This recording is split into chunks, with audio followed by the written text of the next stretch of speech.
He's not a bat, he's a man who fights crime. And we're gonna watch him fight for a minute at a time. With John and Niall and a guest who doesn't rhyme. It's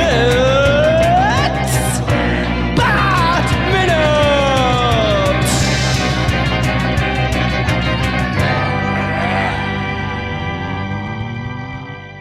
Hello, and welcome once again to another week of Bat Minute Forever, the podcast where we have a full test.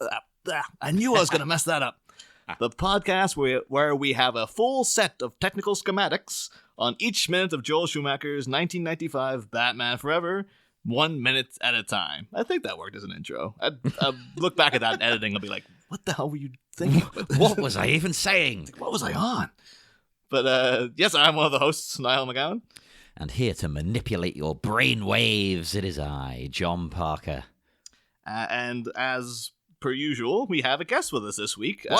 This week, returning from last season, who is now chief film critic of The Independent, Clarisse Loughrey. Hey, that's the noise that happens whenever anyone reads any of my reviews. Just crickets. Oh, certainly not from us. Thank you so much for inviting me. I'm very excited to be back. Oh, no problem at all. Sorry, there's much less Catwoman in these minutes. Like, I know you were very much about Catwoman last season. There's Nicole Kidman, though. So she is real Catwoman. Is she? Does that make sense? No, but she's great. Well, and sorry, it's not much of a film. I mean, things are happening. There's footage being played in front of our eyes. But could you call this a film? I don't know. I think that's a very negative attitude. I don't know where that came from. It's fun, but, you know, compared to the masterpiece that was the last one. This is the Martin Scorsese thing again. Is it cinema? I was actually genuinely wondering when, within this minute, because, the minute 16 starts with Edward Nygma finishing his pitch of the box, and it ends a minute later with Bruce Wayne beginning his turning down of the box. But like his whole pitch about so it manipulates the brainwaves. It makes the audience feel as if they're inside the show. And with all the Scorsese hoopla, I was wondering if Martin Scorsese would he be like, no, that's not that's much more of an experience. That's not true cinema, and because then if you were to be beamed inside like the king of comedy, would you have the kind of grainy 1980s footage around you, or would it be crystal clear? Maybe he then would have to alternate for lighting and stuff. Like, there's a whole lot of questions to the box that we're going to be questioning the entire way through the movie in terms of like, how the hell does this thing work? Yeah. But it seems to be sort of presented as a kind of like a VR sort of a thing. So it'd have to be quite high definition, right? But would they have that then? Yeah, I think if they were to make it today, it would just be VR, but I guess they didn't really know what VR was. It's still more believable than what is come up with in this film. So it's like a hologram, but you're hypnotized by the hologram. The thing is, for some reason. It's kind of like it's like the holodeck from Star Trek, only it's like it's just in your living room, I guess. Like, you don't have to have the whole room built. It just does it through this thing. But I'm just with this blender on a helmet, yes. But also, it goes inside. There's implied that it like goes inside your brain somehow. Yeah. Because the people are also hypnotized, which is the thing that confuses me. Is the thing that we're seeing, which is basically a hologram, what the person who's watching the TV is seeing, or are they seeing it inside of their own brain? Mm. Oh, yeah. That's getting deep. That's like philosophical. What is real? Well, I think it's more I just don't understand the technology they've created in this movie because it doesn't make sense. I did a quick check there just to see that for my own edification, that the show that I know must have created the concept of VR Troopers, apparently came out in 1994. So they would have known what VR was at this point. Just If clearly, only they'd watched it. That's one of those things, like, of all the great sci-fi texts you have, like your Aldous Huxley VR troopers. Like they just go hand in hand. These things of like H.G. Wells VR troopers originated this concept. Fritz Lang's Metropolis VR troopers. They're just all. It's a masterpiece. So we're doing VR Troopers Minute after this. Oh yeah. I don't think the only thing I remember about that show is that it was a bit like Power Rangers and the theme tune. But clearly superior to Power Rangers, obviously. Yes. I'm thinking though, there's indications of more of a depth in this that's indicated in this minutes to this film. Because one thing though they have here, Edward Nygma comes out with like why be brutalized by an uncaring world, and it's kind of indicating like his whole dream for the box is like he's a guy who wants to escape into television. Like it's kind of like it really is setting up his character in The Cable Guy, because in The Cable Guy he becomes obsessed with this one guy, and his whole thing is like he escapes into TV, and it's his kind of his comforter blanket and whatnot. And we don't see we do see Edward Nygma watching a lot of TV actually when he's back in his apartment. He's sitting watching the circus and stuff on it. So I think the indication of this is this guy's been knocked around so much his entire life that he's almost envisioning the box bringing on like that Wall-E world where like everyone's just hovering around in seats just watching stuff. Well, you see later in the movie it kind of does start that. Yeah, so maybe that's what he's hoping, like, oh yeah, no one need ever like accept reality again if you have the box, because you can just watch TV 24/7 and then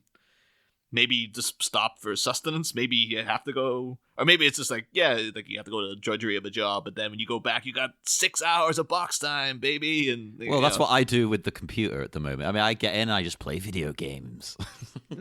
Yeah, is that not? Are we not already living the box reality? It's very Black Mirror. Prophetic. I mean, that'll be a Batman Forever predicting the future already, right there. Predicted Netflix. Yeah. So we saw the original title of Netflix was The Box, and then they're like, we're gonna have to dial this back a little bit. I thought it was quite curious though, because they chose to like in this final script and in the final film to bring it down to that. Like that is what his pitch is. Whereas in the Bachelor's original draft, his pitch about the box is much more like, oh, I can see the benefits of this thing, because he says, imagine it, Mr. Wayne, to beam information directly into the brain. No more school. Want to take a trip abroad? Just dial up the program. You're fluent in French instantly. Join the army? Simply run the program and you're the best fighter jock in the world. No more painful experiences. No more failure. Everyone can be something. Someone. I just need a bit more funding. So it's kind of like it's almost like you could use it to be, it's self-improvement. You can make yourself instantly better by like having information kind of warped into your brain through mind manipulation. Oh, what could possibly go wrong? I mean, obviously, it's the tip of the iceberg of a whole, but because even as soon as he says the words like manipulating brainwaves, you're like, that's going to lead to brain damage for somebody. Like, there's no way that's going to be seamless. But his goals, though, and of course, one other addendum I'll add on to that, Clarisse, you might not know, but in the original script, Edward Nygma's name was Lyle Heckendorf, which I'm not too sure if that's better or worse than Edward Nygma at the minute, frankly. If you had to choose between Edward Nygma and Lyle Heckendorf, where are you lying with that? Nygma doesn't sound like a name. That's my one issue with that. It's awful, isn't it? That's just stupid. I've brought this up 50,000 times and I'm going to keep doing it. That's not a name. Yeah. Because, Nygma it sounds like a fake name because you needed to put the E somewhere else. Yeah. It's like you can see the cut in the word. Well, at least Lionel Heckendorf's just like, it's a name. Yeah. I mean, it's not a great name, but it's an actual name. Edward Nygma, it's up there with Mr. Megorium in terms of like, you just wanted a name to rhyme with Emporium, so you called your character Mr. Megorium. Exactly. Like, I feel like they could have done better. Mm-hmm. Well, apparently Lyle Heckendorf, they felt the same, and Lyle Heckendorf was what they came up with. Yeah, is that better? I don't know. I don't know. I do like Heckendorf. That's pretty cool. I I'll take it. I think maybe it's the comics purist in me. Now I'm like, all right, I guess Edward Nygma's better because at least that's what he was called in the books. But Lyle Eckendorf, I'm like, wait a minute, whoa. Although I guess we just saw it though with friggin' Arthur Fleck. I was like, wait, where's this coming from? Arthur Fleck. That's not the name of the Joker. That's never been the name of the Joker. I like now that, it is. though. So, yeah. It's just his name. Yeah. And I like that you brought up his line. He says, why be brutalized by an uncaring world? Because I found that line very strange. Like, is he suggesting that escaping your problems and becoming a TV zombie, almost literally, is the way to happiness? Or you could read it literally like he is suggesting it's better to be brutalized in the TV world instead. do you want the real world to brutalize you or this fantasy world? We've dealt with a lot of kinky stuff in that Batman Returns movie, so there's a market for it. So, I mean, some people might prefer that. But... That's how Bruce and Selina catch up years later. It's like they're both on the box at the same time in the same weird forum. Just like, do you like being beaten up by people in skin-tight rubber? And like, there's only 2 people in this group. Oh, wouldn't that be cool if the box was actually like the internet? So people went into the box world and could communicate with each other and live out their life.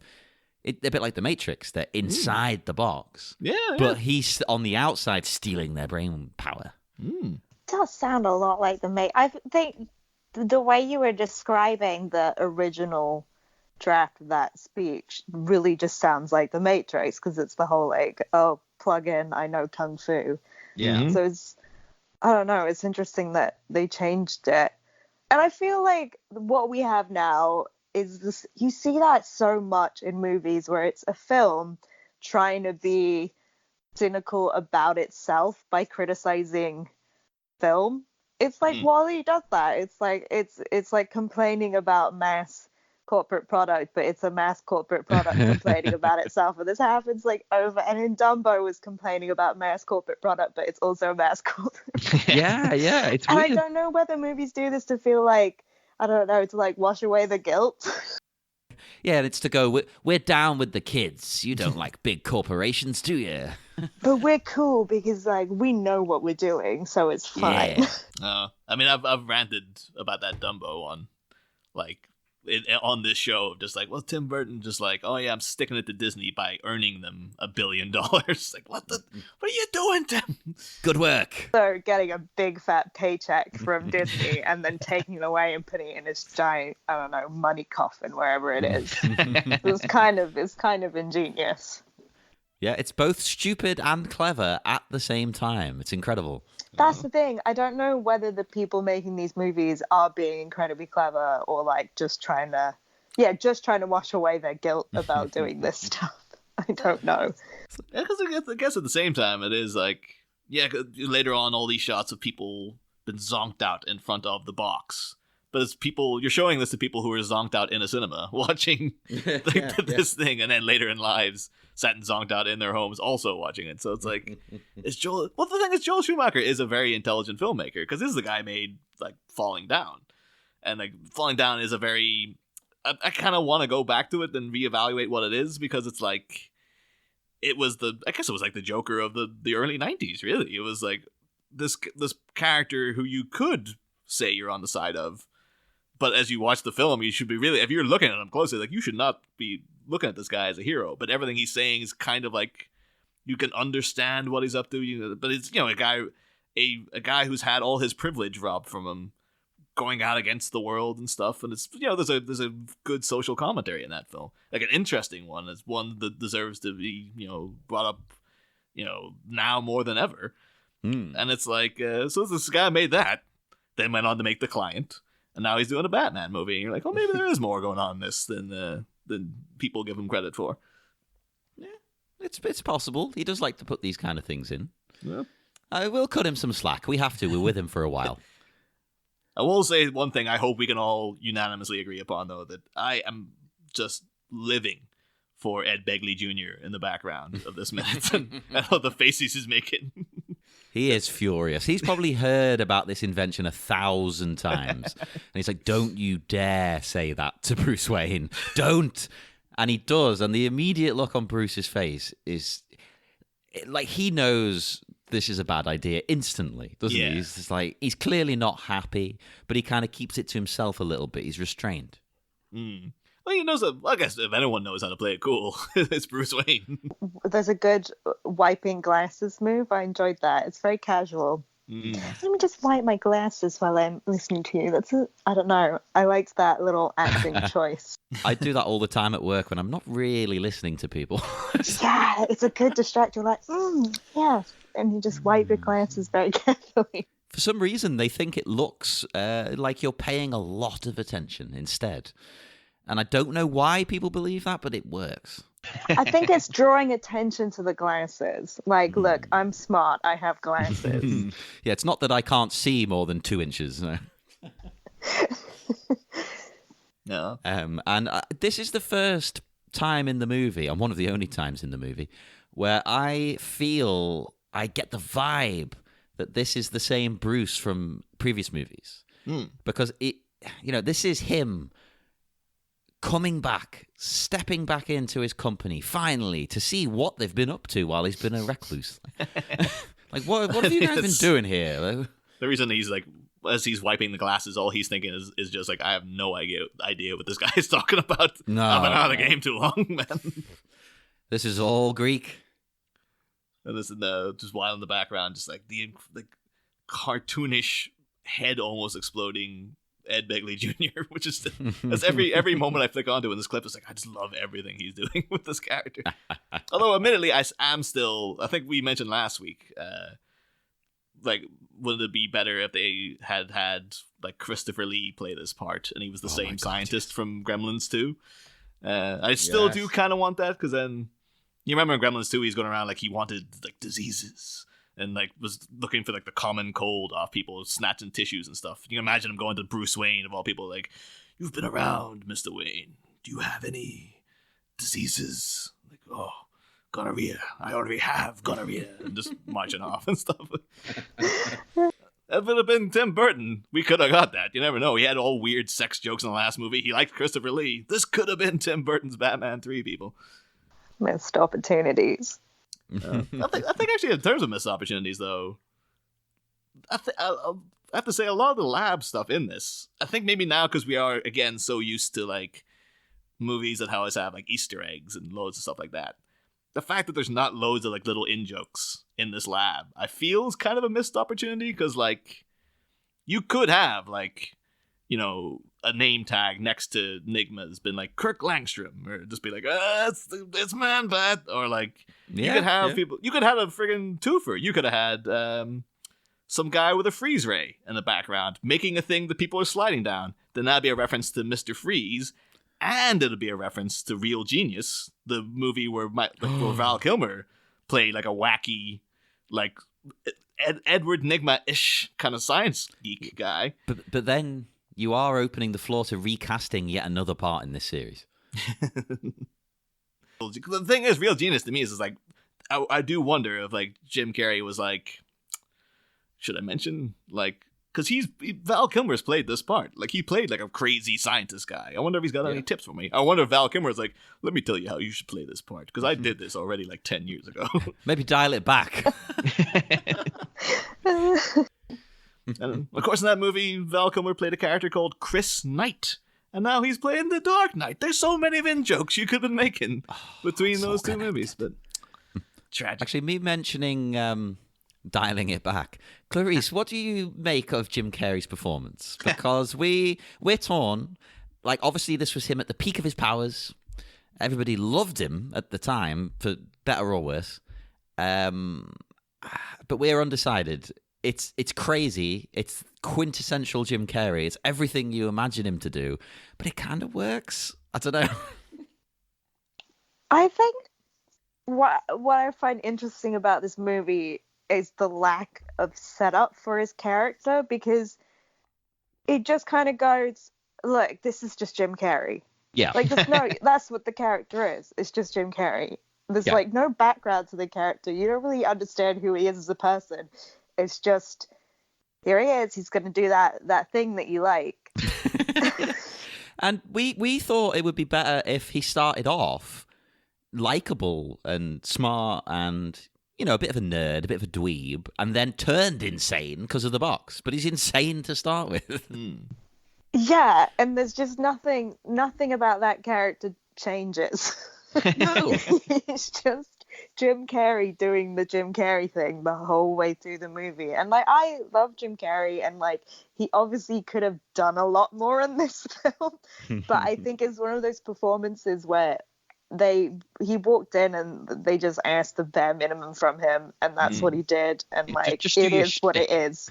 Yeah, and like, it's kind of good because his shtick is really good, but also that's literally all it is. Yeah, It's yeah. just... So it's tough to gauge, isn't it? Is it good? Is it bad? I don't know. Do you remember what like your first experience with Jim Carrey was? Because it kind of was like this was like the year of Jim Carrey. It was like he just appeared out of friggin' nowhere for a lot of people. It must have been The Mask. I think The Mask I saw pretty early. And then a lot of his other movies. I didn't really discover Jim Carrey until later. So I probably think a I good thing. saw The Mask. Oh man, that'd be like really terrible if it was like 2005 and you're coming into to work doing like somebody stop me and like all the catchphrases Smoking. and people like please Jesus Christ that was 10 years ago. No, I wasn't like that. Yeah, I think I wasn't hyper aware of who Jim Carrey was.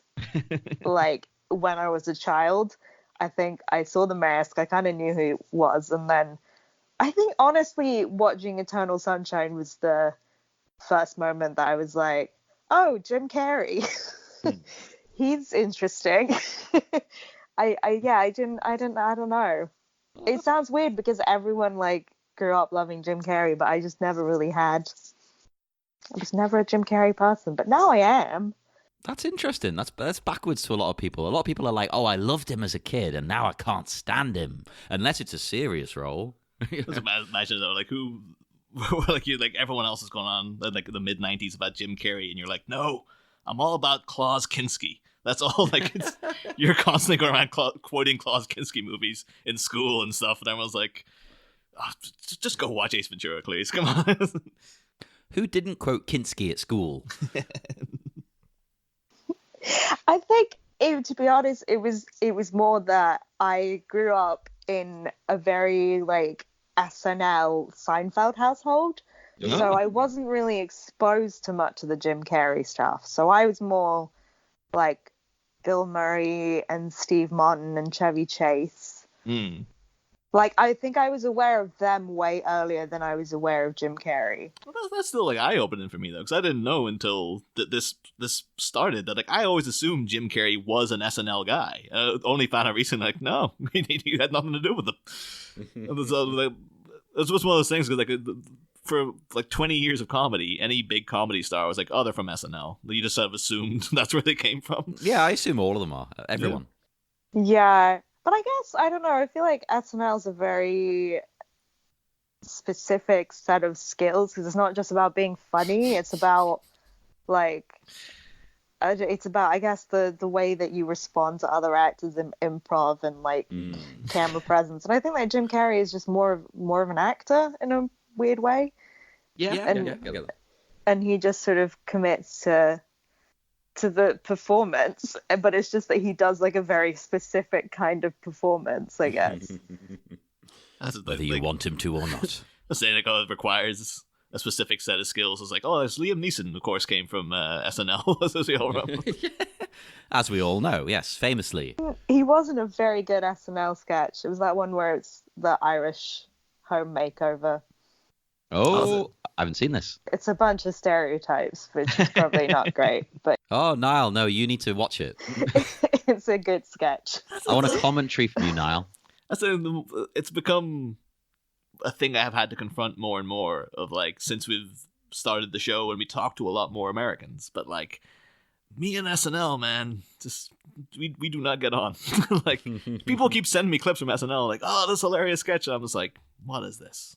What is this? Like that friggin' other things. I love Tom Hanks. I love Halloween. And I remember that David S. Pumpkins thing blew up, and I watched that and was just like, this is what people are. Right. What is this? This is terrible. I'm with you, but I like that one because that's kind of funny because it's stupid and not funny. Is that the joke? It's kind of, and then it flips around into being hilarious because, like, it's confusing. It's supposed to be confusing. Like, why is it scary? You don't know why it's scary. That's the gag. Like, I think my favorite of the newest era is the papyrus sketch with Ryan Gosling. Have you seen that one? no, another one to watch. That's the greatest modern era sketch. It's just about the fact that the Avatar font is papyrus. That's the sketch. When I found that out, it made the movie worse. I mean, not that it was starting from a high point to begin with for me, but it brought it down another few notches. Shocking. It's papyrus. I'm curious now though. It's like the person who wrote that sketch is like, because we found like doing last season, there's a very negative review of Batman Returns, and at the beginning of it, they criticized it because the opening credits font was Times New Roman, and they're like, "Oh, come on!" But I wonder if that person like worked their way up and they wrote that Avatar sketch. Avatar 2's Comic Sans. Oh God. You guys always Wingdings. tell you like you go to the cinema with that person, and it's just like as soon as the opening credits start, they just go nope and just walk out. They're like, this font is just far too derivative. Oh, Times New Roman's quite nice though. It's professional. I'm a fan. It's classic for a reason, I guess. Yeah, and Batman's classic, so I think it's a great choice. Exactly. You're wrong, reviewer. Not you, reviewer. The other one. Times Clarisse New hears that Roman every day. hater. Now. Just like, But Edward says he needs additional funding for human trials. Now, the way he delivers it, it's like, let me show you, please. This guy's creepy as all hell. Like, even if you liked his idea, you would not fund this because he's clearly completely out there. He's in outer space. It's like, I think it's the please that really knocks it off the rails. Because it's like, the rest of it's like, okay, maybe he's just a bit eccentric or something. But now it's like, this please. It's like, he is desperate and clingy. And it's just very unsettling. And it is just like, friggin' Jon Favreau security guard. I don't know if you know, Clarisse, Jon Favreau's in this movie. He's one of the security guards in the background. Wait, what? Yeah. Honestly, if you go in the folder with all the clips, you go to like, I think it's minute 15 when Bruce Wayne's first coming in. On his right is Jon Favreau, and it's just like, what the hell? why is he here? But yeah, you think this would be the time for Jon Favreau, security guy, to be over and be like, hey, get away here, buddy. And even like Stickley's not really doing much. Like actually, the rest of this minute, Bruce and Edward walk off, and Stickley's just hanging back in the background. Like, shouldn't you be up there going like, okay, Mr. Wayne, let's just go. Like, try to tear him away. But he's just like, kind of just gives up. He's just like, all right, I guess he's been won over by the weirdo's pitch. So, And why does he need to know at that very second? Is it just because he's crazy? I think it is. I think it's just clean. It's like he idolizes Bruce Wayne. He in his head has built up that this is going to happen, and this is the big moment, and everything's going great. And he's not gonna. And it probably has been told a million times in his life. Okay, we'll get back to you. And he's just like, I will not accept that. Like, you were going to say yes, and then everything is going to be great. Yeah. Plus, on top of that, Bruce wants to see the technical details of it. And Edward doesn't seem willing to show him the technical details. He just wants the answer now. I think he might be a bit worried. Like, when he looks into it, this thing's not too safe, maybe. Okay, because surely you'd be like, hey, let's meet up for coffee next week and chat about it. Yeah, why would he fund Wayne something so he's much. only just heard of? Yeah, and then he would have the opportunity to become best mates with Bruce Wayne. yeah. I think maybe Just saying. I think maybe this guy's an idiot. Or maybe he's just like, I need to get that verbal contract of him saying yes. And then when he sees how insanely unsafe this thing is and tries to get out of it, I can sue him. Too late. And it's like, yeah, you can't do anything about it. You said yes. It's like, Jon Favreau heard it. John, didn't you hear it? It's like, yeah, I heard it. Well, that's the thing, though, because I did allude to like the idea that maybe there's like something deeper going on, at least thematically in the film. And I think there's a hint of it here, like, because Bruce is like, okay, so you give me a set of technical schematics and all this sort of stuff, and then Edward Nygma is just like, oh, I want you to know we'll be full partners in this, Bruce. Look at us, two of a kind. And it's all like, well, what happens later in the movie? It's like Bruce Wayne is a guy who is like perpetually trying to turn down a partner in Dick Grayson. And the two of a kind is like, oh, Two-Face and the duality and all this sort of stuff. And it's like, are they hinting at something? Like maybe by the end of the movie there'll be enough development in Bruce Wayne where at this point in his life he's like, I don't partner with people. I just like, yeah, okay, I'll get back to you and whatever. Yeah. But like by the end of the movie, he's like, yes, not just a friend, a partner, and grabbing the hand and stuff like that. As we alluded as well, like Batman's very cagey as well. Like Chase Meridian had to friggin' grab his hand for a handshake, and she's friggin' draping herself all over him, and he's just like, get the hell away from me. But I'm just wondering, like, because even like, that might have been not intentional. Maybe it's just like that just happens to be the language we use. It's like, oh, a guy trying to make himself the partner of Bruce Wayne, and then Batman ends up getting a partner by the end of the movie, is coincidental. Oh. But like you have things like in the Dark Knight, like the opening line of that is three of a kind, and that's that's important because Chris Nolan would have thought about those things for sure. Well, that's like, okay, so three of a kind. You're talking about three characters in this movie. You have one who's order, justice, one who's chaos, and then one who becomes order or chaotic justice in Two-Face. And it's like, oh, so these things are thought about in these movies. Maybe Joel Schumacher, or if not Joel Schumacher, maybe The Bachelors or maybe Akiva Goldsman was trying to set up a thematic through line of like Bruce Wayne doesn't want partners, and by the end of this movie, he'll wholeheartedly accept a partner. Yeah, no, I could see that 100% being the case. I think you've uncovered a connection that we didn't know about. Because there's the whole thing of the Batman and Bruce Wayne coming together. He has to kind of allow those two things to sit side by side by the end of the movie. Yeah. So that's like, there's a lot of duality going on. And I guess that's with Meredith Chase's character. She's constantly talking about people with two personalities and everybody. Yeah, it's definitely something there. I promise you, Clarisse, like, I don't know if you know this, but like this is a thing we brought up like way back in like the beginning of the show in its entirety. That one of my main memories of having the VHS of Batman Forever is that on the back of the cover it says the greatest movie ever made, and that's a quote from Jonathan Ross. And apparently Jonathan Ross admitted years later that he just said that to get on the cover of the video and he didn't actually mean it. But I'm feeling like in reissues, by the end of this week of shows, the reissues of Batman Forever will have the greatest movie ever made, I mean it, Clarisse Loughrey, The Independent. And it's going to be... Yes! This is going to be the show's contribution to society. No. Never. We've got to keep the ball rolling on this, come on. And No, also- the quote's going to be, well, something's going on. That's the quote I'll give them. I am watching a film. Yeah. But one other thing I will note is that because Bruce, in between looks over, sees the bat signal, and we got a very different sort of look to Gotham because we get the red sky, which is a thing we'd never see in a Tim Burton movie. Like he's like, it's either daytime and I don't show that much, or it's black night. And so now it's like, oh no, you can't have dusk in Gotham apparently. And look, it reminds me very much. I just love the color of it. I think it's just very vibrant, and it reminds me more of the animated series because that was like, oh yeah, we put a red sky because just having black all the time would be boring and stuff. So I just thought that was a nice look. Another thing I also did note as well, in comparison to earlier movies, is that Bruce Wayne seems to be a kind of like a tall guy in this one. Like we did two movies of like short Bruce Wayne, where it was just like Michael Keaton wasn't that tall a guy. Like Michael Keaton was 5'8", I think.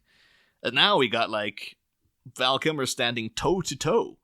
Actually slightly taller than Jim Carrey. And Jim Carrey is infamously quite tall. So it's How tall's Val? See, I looked up all this information because I was just like, what's going on here? So apparently Jim Carrey is 6'1.5". Val Kilmer is 5'11", so clearly he's on like lifts or something because he's like, Batman ain't friggin' been smaller. Yeah, than the I mean, Riddler. 5'11", that's on the smaller side of things these days. People Yeah. are getting taller. They're getting freakishly tall.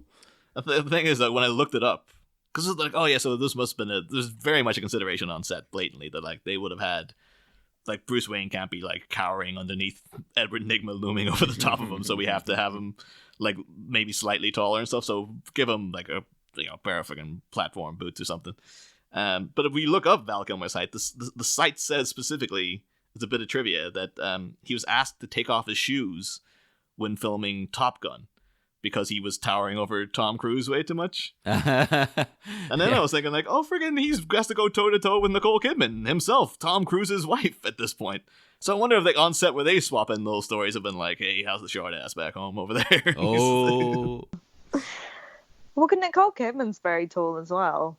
But she would be taller than him, right? She's like 6 foot. Yeah, apparently she's quite she tall. is 5'10". Yeah. Whereas Tom Cruise is 5'7". So that's He seems smaller than that. I thought he was like Prince small. There's no way he must be shorter than that. 5'6". Come on, they bumped it up a little bit. Let's just keep going down. 5'5". I'm just wondering though, like this would be my one thing if I ever had bumped into Val Kilmer, because he'd be like, oh, you keep telling the story about having to take off your shoes around Tom Cruise, huh? What about that one scene in Batman Forever where you're blatantly taller than Jim Carrey, who in real life is way taller than you, Val? To be fair, I feel like for most of this movie, Jim Carrey is like doubled. He's like folded in half. So maybe that's the trick. I don't think he ever stands up straight in this entire film. No, he's like a hunched over little goblin man. It's accurate. Yeah, he definitely just sits at his computer all night, eating crisps, drinking, I don't know, Mountain Dew. This is the one of those. second He's week in a me. row you've painted this picture of a guy eating crisps, drinking Mountain Dew, John. Like, Oh yeah, I did it last week. what have you got against Mountain Dew all of a sudden? I love Mountain Dew, but it's the nerd drink. I'm allowed to say that. I am one. Yeah, fair enough. I don't think I've had Mountain Dew in like 10 years though, so maybe I should. You're Irish. You have to. It's named after the song. Is it named after that song? Yeah, Oh, the rare old Mountain Dew. No, I did not know. I did not realize that. Maybe I should go. I say that. I think it is. The next time I'm back home, I'm gonna have to taste the dew on the mountains and then do a comparison test. That could be a Patreon episode. I'll bring back a bit of a mountain, and I'll give a bit to you, John, and we'll get a bottle of Mountain Dew, and we'll drink it and lick it on air and see if they taste in any way similar. I am up for it. Perfect. I'm gonna guess that's gonna be a no.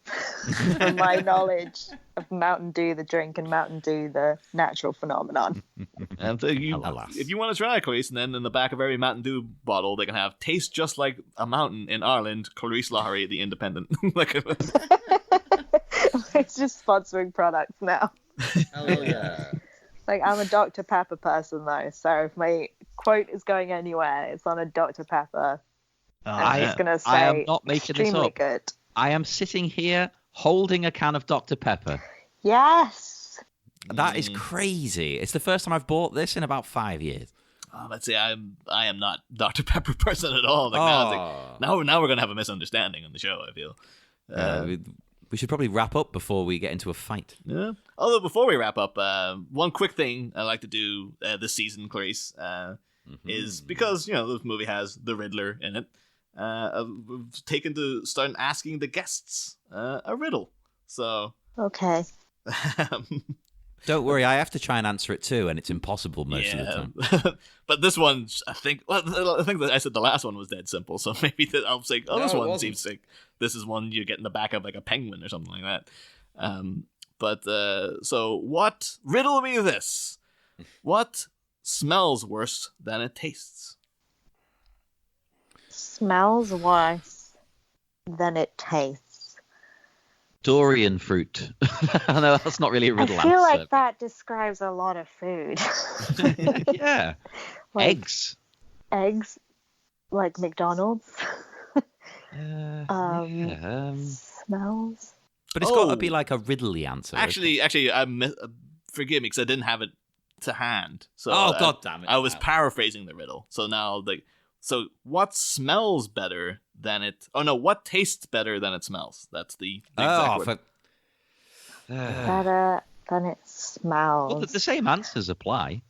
like something that, like what's an animal that can taste but cannot smell? Whatever that is.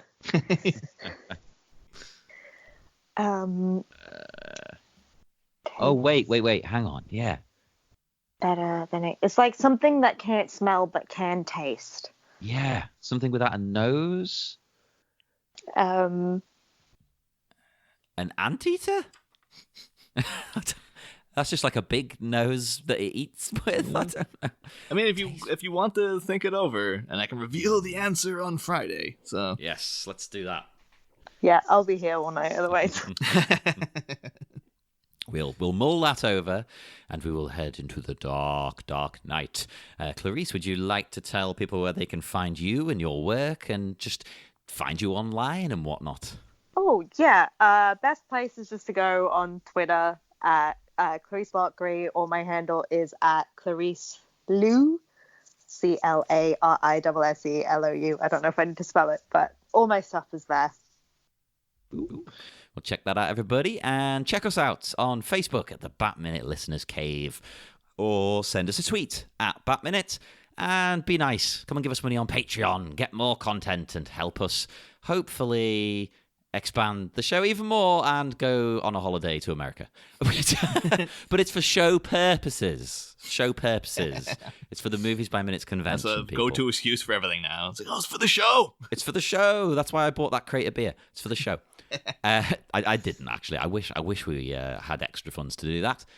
But do that and join us again on Wednesday for more Bat Minute Forever. Next time, holy slingshot across the city! The question of compromised cognizance causes Nygma to be answered in the negatory, switching the scientist from simpering to sinister for the rest of this story. But while Bruce seeks a seat as he's made to understand, will the chairman of the board's transforming transport chair leave us all floored? Find out Wednesday, same Bat Pod, different Bat Minute! Ba-da-da, ba-da-da-da-da-da-da-da-da-da.